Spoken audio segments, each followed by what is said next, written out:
qu'est-ce qu'elle est moche! Oh non, vraiment, elle est trop moche. Qu'est-ce que je pourrais bien faire de ça? En plus d'être moche, c'est même pas une bonne affaire financière. Bien qu'elle ne soit pas du tout mon genre, j'ai fini par me décider à l'acheter. Elle qui était à l'opposé de ce que je cherchais, et dont au début j'ai même eu un peu honte. Mystère de l'amour.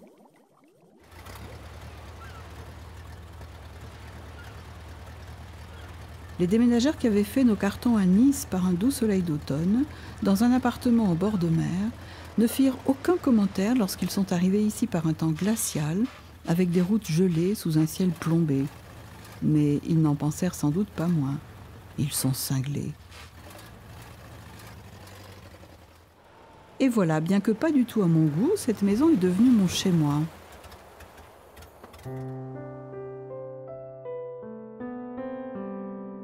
Il faut que je la relook. Ça m'a rappelé une phrase d'un personnage de Jane Austen. Je pourrais épouser n'importe quel homme qui ait un bon caractère et des revenus suffisants. Finalement, la réalité, avec toutes ses imperfections, c'est bien mieux que l'idéal. Au moins, elle nous résiste et nous permet d'agir, c'est-à-dire d'exister.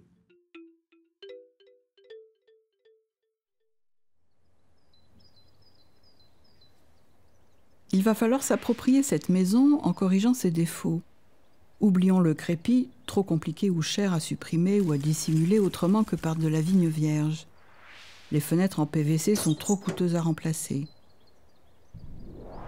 Le carrelage moucheté marronasse et jaunasse rappelle les appartements bon marché de l'après-guerre. Mais à la réflexion, il signe son époque, comme les carreaux de verre dépoli des portes-fenêtres. Et je me dis qu'avec un peu de chance, ils paraîtront charmants dans 1 ou 2 générations.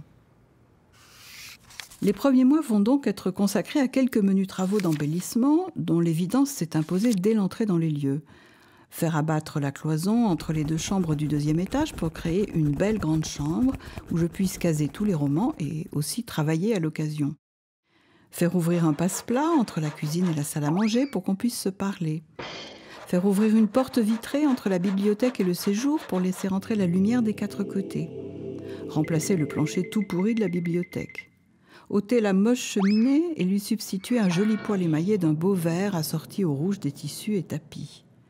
Faire enlever les moquettes et les papiers peints dans les chambres. Les faire repeindre en blanc légèrement cassé terre de sienne. Choisir le rouge de la tête de lit, le vert amande et le garance des placards de la cuisine. Faire fabriquer un billot pour augmenter la surface de travail et le rangement en cuisine. Poser, acheter ou faire coudre les rideaux. Repeindre en blanc les carreaux rouges des volets. Pour le reste, les rayonnages dans le bureau, la bibliothèque et la chambre, les lambris, les embrasures, la peinture au rez-de-chaussée pour recouvrir le coquille d'œuf initial, le décapage des portes badigeonnées de blanc, la pose de couvre-joint sur les embrasures du rez-de-chaussée, l'habillage en carrelage noir de la salle de bain du premier et en mélèze de celle du second, l'installation d'une petite véranda sur le balcon est et d'un sauna dans la buanderie, la modification de la rampe et le troncage des angles des planches de la barrière. On verra plus tard. Mais cette maison, sous des dehors si disgracieux, a la grâce. Chacun des meubles, chacun des objets accumulés au cours de mes habitations successives trouve leur place idéale, comme si la maison n'attendait qu'eux, comme s'ils avaient été choisis pour elle. Le fauteuil de ma grand-mère et son armoire de mariage, le vieux bureau taché d'encre où j'ai écrit tous mes livres, les lampes et tables de design années 60 achetées à Nice, et tous ces héritages des couples du passé, seuls vestiges tangibles des amours envolés, le fauteuil à bascule de celui-ci, les lithographies de celui-là, le miroir à cadre en noyer et la paire de fauteuils indonésiens d'un 3e, le parfait appareil à musique du suivant, le grand tapis iranien du dernier. Chacun de ces objets pourrait constituer un chapitre dans l'autobiographie que je n'écrirai pas, où se déploierait l'histoire des amours, des amitiés, des aventures dont il est le témoin. Mais ces objets existent aussi au présent. Grâce à eux, réunis sous mes yeux, ma vie a pris forme. Et puis, semblable à la grâce de cette maison dissimulée sous le crépi ingrat, la grâce des paysages découverts peu à peu, lumière sublime entre deux ciels bouchés. Grâce du temps qui soudain se lève après des jours de crachin ou de brume et vous offre un soleil qu'on n'attendait plus, une grâce. Dans ce pays gris, souvent maussade, la grâce et le mérite vont de pair. Mérite d'avoir patiemment attendu, grâce, soudain, d'une lumière éclatante, exaltante, qui vous gonfle le cœur.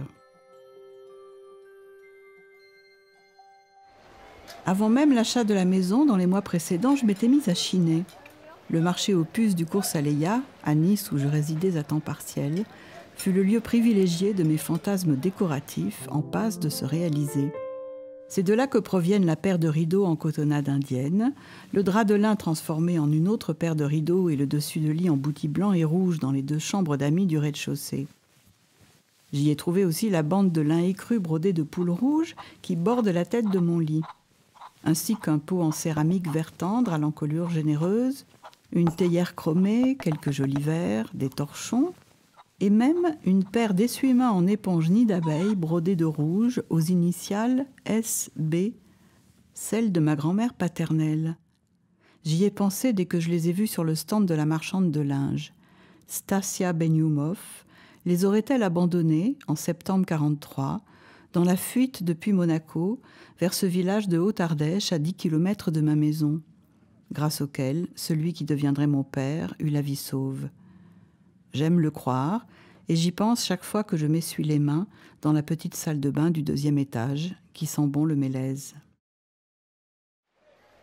Et quand je me revois sur le cours Saleya, chinant solitaire entre les étals et fantasmant ces objets dans une maison que je ne connaissais pas encore, je pense aux oiseaux, aux souris, aux écureuils du jardin, qui récupèrent patiemment brindilles et broussailles ou, moins drôle, arrachent fragments de coussins ou de hamacs pour fabriquer leur nid.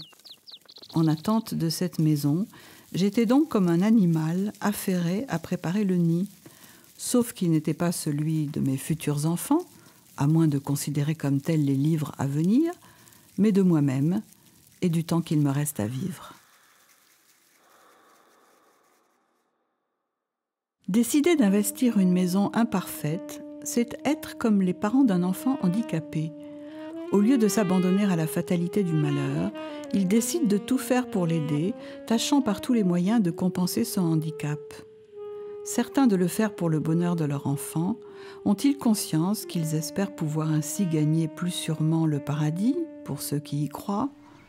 Mais moi qui ai la chance de ne pas avoir de religion, je sais que le paradis que je guigne est ici et maintenant, ou du moins très prochainement.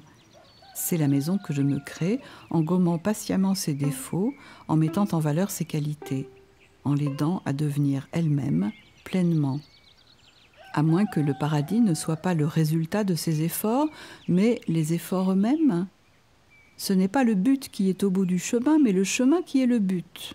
Adage mal cité, emprunté à je ne sais plus quel sage.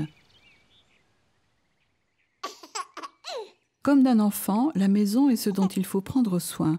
Remplir la cave à fioul, faire ramoner le poêle, nettoyer les chenaux, purger les radiateurs, faire replacer une ardoise emportée par la tempête.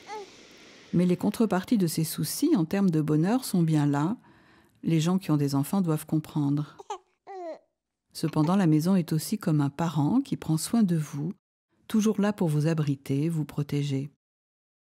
Prendre soin, transitivité du care, où se superposent le sujet et l'objet du soin, de la sollicitude. La maison prend soin de moi comme je prends soin d'elle.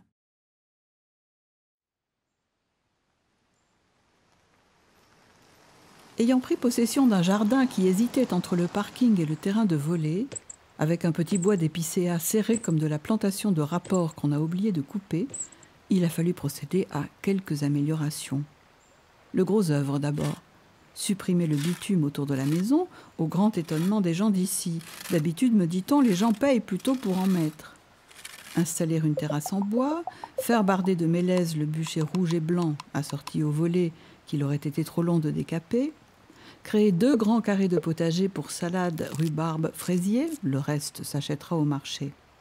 Quant au récupérateur d'eau de pluie, au bac à compost et à la gloriette où faire grimper rosiers, lierres et chèvrefeuilles, on verra plus tard. Les plantations ensuite, Commencer par faire abattre quelques épicéas trop serrés ou malades, 2 pruniers stériles et mal placés, un sapin d'ornement déprimant. Installer des massifs autour de la maison et de la vigne vierge pour cacher le crépi. Créer une haie le long de la barrière, la doubler par quelques feuillus, tilleuls, noyers, frênes, noisetiers, érables rouges. Prévoir une ligne de bambou pour se protéger même l'hiver du jardin du voisin. Planter autour du potager des framboisiers, des groseilliers, des cassissiers et bien sûr des fruitiers, pommiers, pruniers, poiriers, griotiers, cognassiers pour le charme de sa silhouette. Les fleurs enfin, près de la maison, allées d'iris et massifs de pivoine, hortensias anciens, marguerites et rosiers grimpants, bacs de capucine. Du côté du potager et du verger, jonquilles, pervenches, sauges et millepertuis. À l'orée du petit bois, des genêts et des fougères et bruyères au-delà. La règle, aller du plus civilisé vers l'entrée, au plus sauvage, vers le petit canal tout en bas du terrain. Ne pas oublier le carré d'aromates, persil et cerfeuil, estragon et ciboulette, origan et romarin. Et surtout, ne pas oublier les bancs. Rien de plus triste qu'un beau jardin où personne ne va, pour la simple raison qu'il n'y a pas de banc où se tenir, regarder, rêvasser. Il y a 7 bancs dans mon jardin. Le banc d'angle, d'où on a vue sur la maison et une grande partie du terrain. Le banc circulaire qui enserre l'érable pourpre. Le banc pourpre contre le bûcher, où une prise électrique permet de brancher l'ordinateur. Le banc du potager, d'où l'on peut regarder pousser les salades. Le banc du cabanon. Le banc sous le sapin. Le banc du canal. Un jardin, ce sont des bancs entourés de végétation.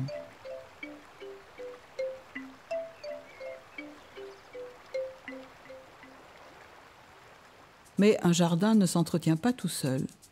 Pas plus que le soin d'un enfant ne se réduit à ces moments gracieux qu'évoquent les publicités, gazouillis, gazouillis, risette, risette, en passant soigneusement sous silence hurlements, cacas intempestifs, vomis à éponger et plus tard conflits et crises d'adolescence à répétition. Pas davantage, le soin d'un jardin ne se ramène au moment béni où enfin l'on en profite. Avant de déambuler tranquillement pour admirer le résultat, il a fallu se livrer à quelques activités sans lesquelles très vite il n'y aurait plus de jardin, mais un souvenir de jardin, une friche informe, une jungle déprimante. Alors, je désherbe, je désherbe, je désherbe. Au revoir les orties, les pissenlits, le trèfle, la carotte sauvage et toutes ces formes de chiens-dents que je ne sais même pas nommer, mais dont je remplis des cuvettes, des seaux, des brouettes. Au revoir, mais si seulement ce pouvait être un adieu. Or non, j'ai beau espérer qu'à force ils se fatigueront de pousser, d'année en année je les retrouve, un peu moins touffus certes, mais parfois simplement remplacés par une autre sorte de calamité. Et donc, je désherbe, je désherbe, je désherbe. Pourquoi, mais pourquoi donc les rosiers de la Gloriette et du Claustrat s'obstinent-ils à tomber malades chaque été? Pourquoi suis-je incapable de comprendre s'ils font la gueule parce qu'ils ont soif ou parce qu'ils ont été trop arrosés? Pourquoi n'y a-t-il pratiquement plus de fleurs en juillet, après les iris, pivoines et sureaux du mois de juin et avant les hortensias du mois d'août? Pourquoi les marguerites devant la maison ont-elles tant de mal à pousser alors qu'elles se plantent toutes seules là où elles n'étaient pas prévues? Pourquoi la rose trémière que je m'escrime à réinstaller chaque saison à l'angle de la maison refuse-t-elle de prendre malgré tous mes soins?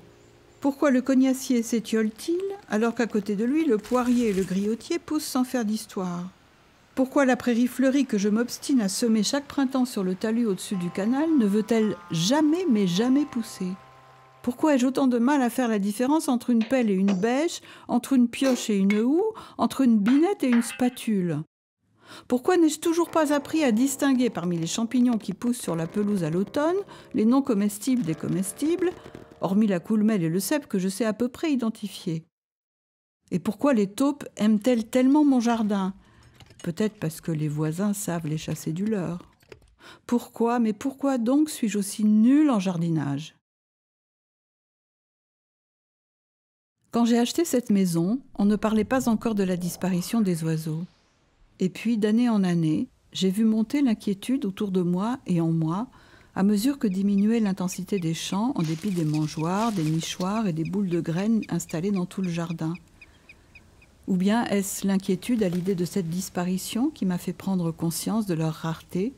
Toujours est-il que de plus en plus souvent, je me suis surprise à guetter comme une grâce. Oh, les oiseaux! La trille du pinson au matin, le pépiment de quelques menus moineaux, l'appel du merle juché tel le roi du monde aux fêtes du pignon, et même les rauques railleries d'épis s'abattant sur la pelouse ou s'ébattant entre les branches des épicéas. Et lorsque c'est le silence, le terrible silence qui règne sur le jardin, alors l'angoisse me saisit.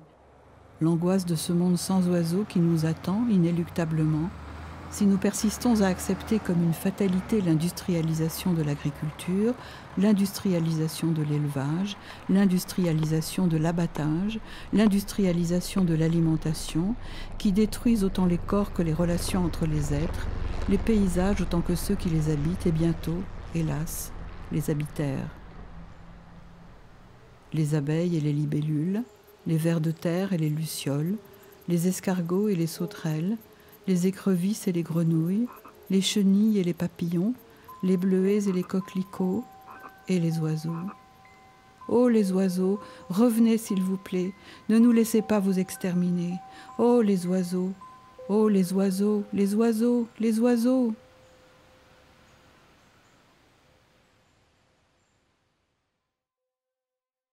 Deux dressings, et de la place enfin pour les vêtements, tous les vêtements. Mes habits, mes fringues, mes robes et mes jupes, mes vestes et mes pantalons, mes tuniques et mes chemises, mes foulards et mes sous-vêtements, mes robes de chambre et mes pantoufles, sans parler de mes sandales, mes bottines, mes tennis. De quoi tout caser sans entasser, avec des cintres et des cintres et des cintres. Et pour la première fois de ma vie, j'ai de la place pour mes livres, tous mes livres, et même ceux à venir, prévus dans les espaces laissés vides. Ce luxe que je n'avais encore jamais connu. Les essais dans le bureau du rez-de-chaussée, les livres de poésie, de cinéma et d'art dans la bibliothèque, pièce de télé du premier étage, la littérature dans la chambre, les revues dans le cellier, déjà pourvues de solides rayonnages, les livres pratiques sur un rebord de l'escalier et même les livres de cuisine dans un placard. Il paraît que c'est un rêve classique que font beaucoup de dormeurs. Pour moi, il a commencé avant mes 30 ans, du temps où je vivais seule dans un studio de 17 mètres carrés pourvu d'une minuscule fenêtre sur cour. Dans ce rêve, qui revenait de façon récurrente, je découvrais que par une petite porte jusqu'alors invisible, ma chambre de bonne à peine améliorée ouvrait sur une autre pièce, et je soupirais d'aise à l'idée de tout ce que j'allais pouvoir y caser, les livres, les vêtements, les dossiers, et même quelques meubles pour les ranger. Mon contentement grandissait avec la découverte d'une deuxième pièce supplémentaire, qui elle-même ouvrait sur une autre, puis une autre encore. Mais peu à peu, mon ravissement de pouvoir enfin prendre mes aises dans un logement digne de ce nom se muait en une sourde inquiétude. Comment allais-je pouvoir meubler toutes ces pièces? Comment allais-je faire pour habiter tout ça? L'angoisse familière du manque de place se retournait en son contraire, étrange, le cauchemar angoissant d'un espace trop grand pour moi. Mais dans ma maison, je ne me suis jamais sentie ni à l'étroit, ni trop au large. Elle m'a toujours semblé, dès le début, exactement à ma taille. Je l'habite comme un gant, que j'y sois seule ou accompagnée. Alice peut y dormir tranquille. Et je n'ai jamais refait ce rêve depuis que j'ai la maison. L'évidence s'est imposée d'emblée. La table ronde à 2 abattants est idéale pour la cuisine. Un peu pataude, mais ni trop petite ni trop grande, elle permet de tourner autour et d'y manger à 2, à 3 et même à 4 en se serrant un peu, ou d'y prendre le café avec les voisins dans la double lumière des fenêtres sud et ouest. Et le ton chaud de son bois de pin s'accorde parfaitement avec celui des étagères, des lambris, du bio. La table de mon père a donc fini par trouver sa destination idéale. Il me l'avait acheté il y a une 40aine d'années pour 3 francs 6 sous chez un Emmaüs de Marseille, lorsque j'avais emménagé dans mon premier studio d'étudiante à Aix-en-Provence. En fermant un abattant, elle tenait parfaitement contre la cheminée désaffectée.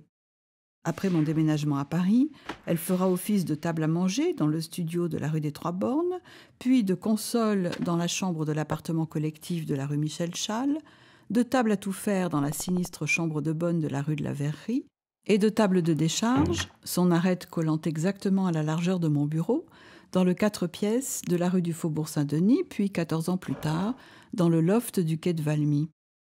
À Nice, recouverte d'une toile cirée jaune, elle servira de table de cuisine dans le grand 3 pièces du chemin tordu du Montboron, avant d'être enfournée dans le camion de déménagement qui l'emportera vers sa destination finale.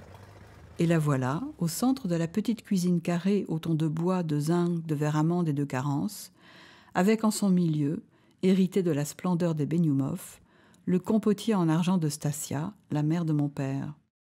Mon père, qui n'aura vu sa table que dans le premier studio aixois et n'aura pas connu la dernière demeure de sa fille. Cette maison, achetée 10 ans après sa mort, à quelques kilomètres de l'endroit où il avait trouvé, durant les derniers mois de l'occupation, un refuge et des moments de bonheur adolescent. Dans un coin de la cuisine, posé sur la paillasse et appuyé à la crédence en zinc dont il fait chanter le gris, le petit plateau a trouvé lui aussi sa place idéale, avec son cadre rouge foncé rehaussé d'un liseré doré. Il sert à la fois de décor et de support pour une tasse et sa cafetière, sa théière ou sa tisanière. Le fonctionnel allié à l'esthétique, voilà, en 2 mots, ma philosophie des objets.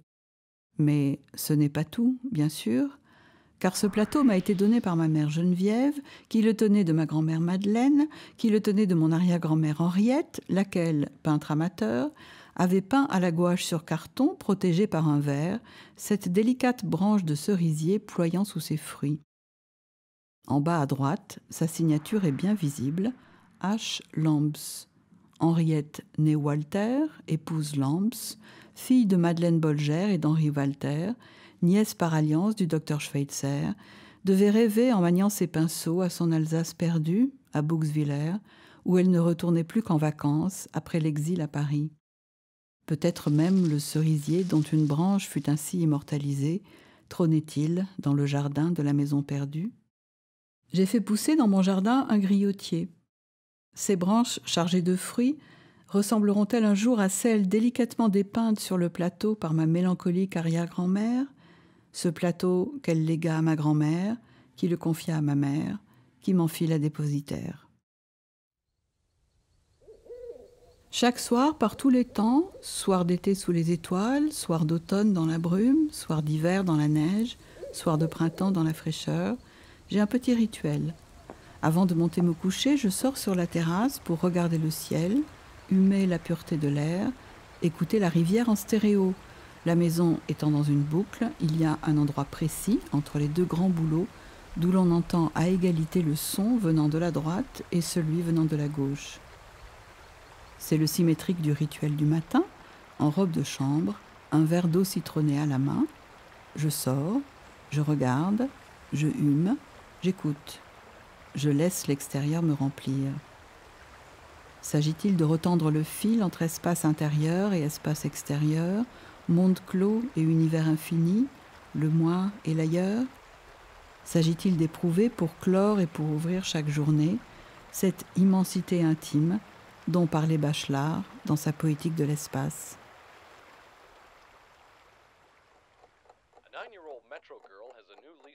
Une journée commence, j'ai le temps.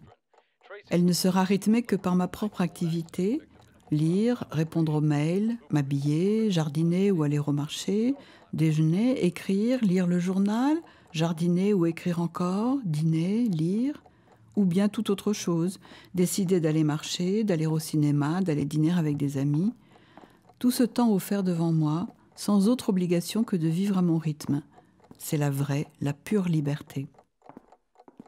Seule dans la maison, m'accompagne le battement de l'horloge comptoise et la radio qui diffuse musique, informations, émissions familières. Et puis, il y a celui qui, loin d'ici, vient d'appeler, ou va appeler, ou que je peux appeler lorsque j'en ai envie. Est-ce la raison pour laquelle, même seule, je ne m'y sens jamais solitaire? Contrairement aux êtres vivants, une maison habitée ne peut pas mourir, sauf incendie ravageur. C'est pourquoi l'on peut s'y projeter sans crainte dans l'avenir, un lieu où l'on pourra vieillir tranquillement, dans la paix des habitudes, ce repos de l'esprit.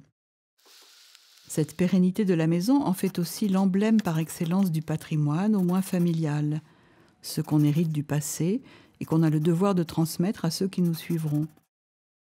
Mais pour moi qui n'ai d'autre responsabilité post-mortem que le devenir de mes livres, il ne s'agit pas de laisser une maison aux héritiers, mais plutôt de laisser un héritage à la maison. Ainsi je fantasme son avenir après moi, et peut-être même parviendrai-je à donner corps à ce fantasme. Aussi ma maison au présent contient-elle, au moins dans mon esprit, la maison de l'après, une maison où l'on n'a pas peur d'attendre la mort.